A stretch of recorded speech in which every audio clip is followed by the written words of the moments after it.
जाहीर झाल्यापासून ज्या दिवशी बाळमामांचा उमेदवारी जाहीर झाली त्या दिवसापासून संपूर्ण शहापूर नव्हे तर संपूर्ण 6 विधानसभा मतदारसंघामध्ये एक चांगल्या पद्धतीचं वातावरण निर्माण झालेलं आहे। गेल्या 10 वर्षामध्ये भारतीय जनता पार्टीने ज्या पद्धतीने राज्य कारभार केला, पक्ष फोडायचा आणि स्वतःचा पक्ष वाढवण्याचं जे राजकारण केलं, या राजकारणाला केवळ राजकीय पक्ष नव्हे तर सामान्य जनता सुद्धा कंटाळली आहे। आणि अशा पद्धतीने जे स्वतःला सांगतात की आमचा जगाच्या पाठीवर सगळ्यात मोठा पक्ष आहे, ज्या पक्षाला दुसऱ्या पक्षाचे आमदार खासदार फोडावे लागतात, तो पक्ष किती कमकुवत झालेला आहे आता तुम्हाला आम्हाला दाखवण्याची खऱ्या अर्थाने वेळ आली।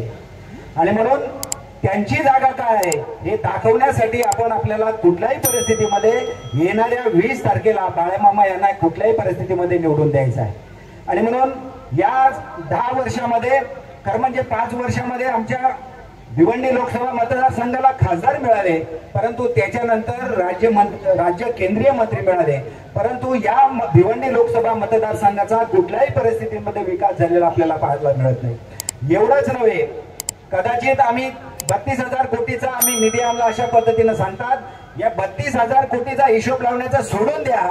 त्यांना ज्यावेळी पंतप्रधान नरेंद्र मोदींनी सांगितलं की प्रत्येक 5 वर्षामध्ये किमान एक गाव दत्तक घ्या, त्यांनी घेतलेल्या दत्तक गावामध्ये जाऊन त्यांनी बघावं आणि सामान्य कार्यकर्त्यांनी बघावं, ज्या दत्तक घेतलेल्या गावामधली गटार गंगा या लोकसभा मतदारसंघाचे केंद्रीय मंत्री किंवा खासदार जर मिटू शकत नाहीत तर त्यांचा 32,000चा कोटी निधी हा कोणाच्या बगलबच्च्यांच्या घशामध्ये गेलेला आहे याचं पाहण्याची आता खऱ्या अर्थानं गरज आहे।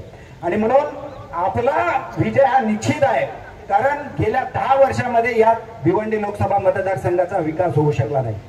त्याच्या अगोदर आपली सत्ता होती, आपण सत्तेच्या माध्यमातून अनेक कामं केले।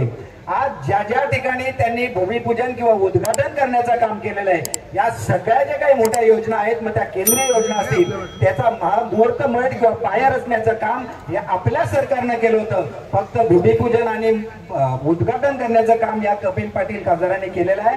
आणि म्हणून असे खासदार आपल्याला नको जे खऱ्या अर्थानं लोकांमध्ये घेतात, खऱ्या अर्थानं जे लोकांना आपलेसे वाटतात, आपले मामा वाटतात, अशाच मामा माणसाला आपल्याला लोकसभेचा खासदार करून त्यांना खऱ्या अर्थानं मामा बनवण्याची गरज आहे। आणि म्हणून त्यासाठी आपण सगळ्यांनी सज्ज व्हावा आणि येणाऱ्या 20 तारखेमध्ये आता कमी दिवस राहिलेले आहेत, या कमी दिवसामध्ये चांगल्या पद्धतीने आपला प्रचार करा, कारण केवळ बाळमामा मात्र हे उमेदवार नाही तर तुम्ही आम्ही सगळे उमेदवार आहोत। आणि म्हणून आपल्याला जो काही त्रास झालेला आहे, आपल्याला जो काही सन्मान त्यांनी हिसकावून घेतलेला आहे, जाती जातीमध्ये धर्माधर्मामध्ये वाद निर्माण करण्याचं काम केलेलं आहे।